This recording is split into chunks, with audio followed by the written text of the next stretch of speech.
Everyone welcome to एक्जी good morning everyone welcome to Exilion Academy. आज 9 अगस्त 2025 Saturday और हम करेंगे करंट अफेयर। इस सेशन की पीडीएफ आपको टेलीग्राम चैनल पर मिल जाएगी, जिसका लिंक डिस्क्रिप्शन में दिया गया है।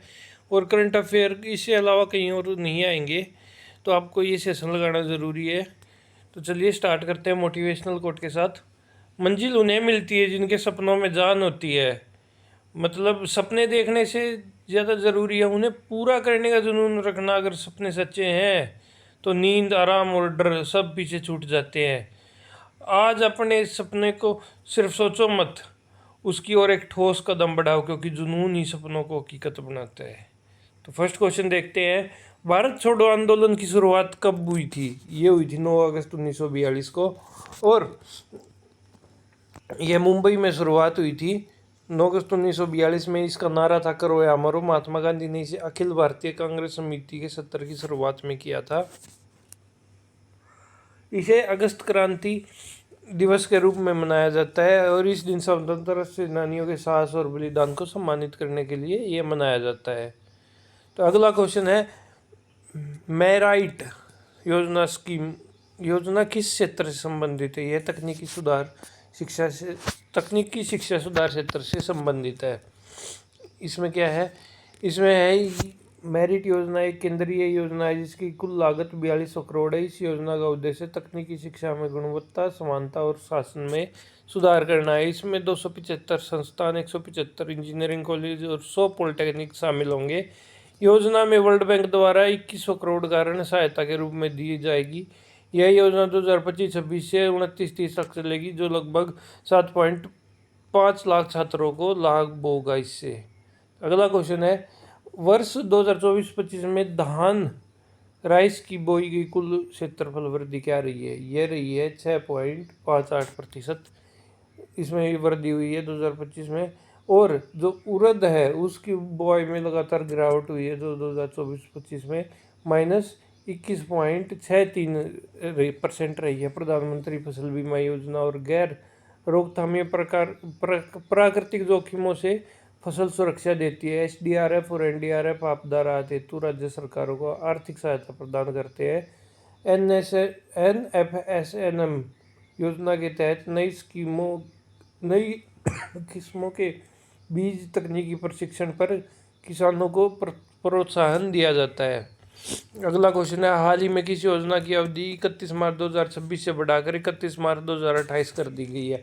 यह है PME ड्राइव योजना और इसकी अवधि 31 मार्च 2028 तक बढ़ा दी गई है। इस योजना में कुल स्वीकृत राशि 10,900 करोड़ ही सीमित रहेगी। ई ट्रक और ई बसों के निर्माण और समर्थन हेतु विस्तार जरूरी माना गया है। ई रिक्शा, ई 2 व्हीलर और ई 3 व्हीलर L5 की अंतिम तिथि 31 मार्च 2026 ही रहेगी। योजना का उद्देश्य EV अपनाने, चार्जिंग इंफ्रास्ट्रक्चर को बढ़ाने और मेक इन इंडिया को प्रोत्साहन देना है।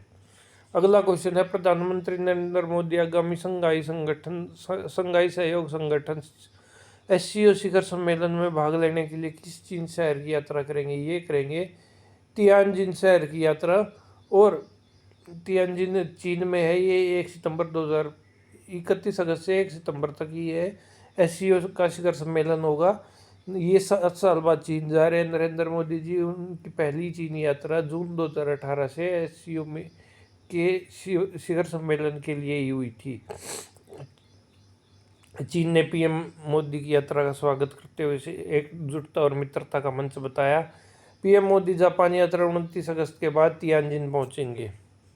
अगला क्वेश्चन है, कजाकिस्तान का पहला परमाणु ऊर्जा संयंत्र किस स्थान पर बनाया जाएगा? यह बनाया जाएगा उल्केन शहर में बलखान झील के किनारे बनाया जाएगा। और यह पहला परमाणु संयंत्र रहेगा जो रूस द्वारा बनाया जा रहा है। कजाकिस्तान का पहला संयंत्र उल्केन गांव बालखास झील का किनारा, और रिएक्टर की उम्र 60 साल रहेगी और 20 साल का इसका विस्तार का विकल्प भी रहेगा। कजाकिस्तान दुनिया में 43% यूरेनियम की आपूर्ति करता है। फ्रांस और दक्षिण कोरिया ने भी परियोजना के लिए बोली लगाई थी, लेकिन रूस और चीन को चुना गया है। अगला क्वेश्चन है, हाल में चर्चित महादेवपुरा कर्नाटक विवाद किससे संबंधित है? यह मतदाता सूची में गड़बड़ियों और फर्जी वोट पंजीकरण से संबंधित है। और इसमें जो महादेवपुरा विधानसभा क्षेत्र है उसमें 1 लाख से अधिक फर्जी वोटर होने का आरोप राहुल गांधी ने लगाया है। आरोपों में एक ही मतदान का नाम कई बार पंजीकृत होना, एक ही पते पर असामान्य संख्या में मतदाता होना इसमें शामिल है। चुनाव आयोग का डाटा पारदर्शिता की कमी और केवल PDF में मतदाता सूची जारी करने का आरोप है। जो बिहार में स्पेशल इंटेंसिव रिवीजन के दौरान महिलाओं के नामों की अपेक्षाकृत अधिक विलोपन की आशंका जताई गई है। सुप्रीम कोर्ट ने मुख्य न्यायाधीश को शामिल करने वाली चयन समिति से चुनाव आयुक्तों की नियुक्ति की सिफारिश की है, जिसके वर्तमान में लागू नहीं किया गया है। तो अगला क्वेश्चन है, हाल ही में अमेरिका द्वारा भारत पर लगाए गए रेसिप्रोकल टैरिफ और पेनिल लेवी का प्रमुख कारण क्या बताया जा रहा है? यह बताया जा रहा है भारत का रूस से कच्चा तेल आयात जारी करना।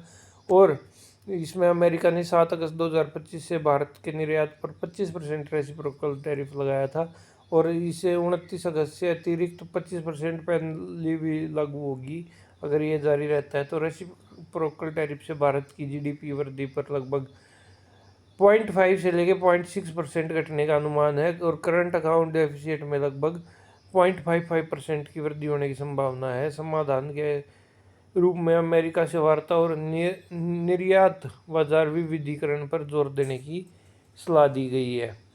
अगला क्वेश्चन है, centre for science and environment की 2022 की रिपोर्ट के अनुसार 2020 के बाद 30 महीनों में भारत में कितनी बड़ी रासायनिक दुर्घटनाएं हुई हैं? ये हुई हैं 300 प्लस रासायनिक दुर्घटनाएं हुई हैं 2020 के बाद। और इसमें 218 मौतें और 300 प्लस घायल हुए हैं। भारत में औसतन हर 2 दिन में एक गंभीर औद्योगिक दुर्घटना होती है। DGFASLI के अनुसार पिछले 5 वर्षों में 6500 से अधिक मजदूरों की औद्योगिक हादसे में मौत हुई।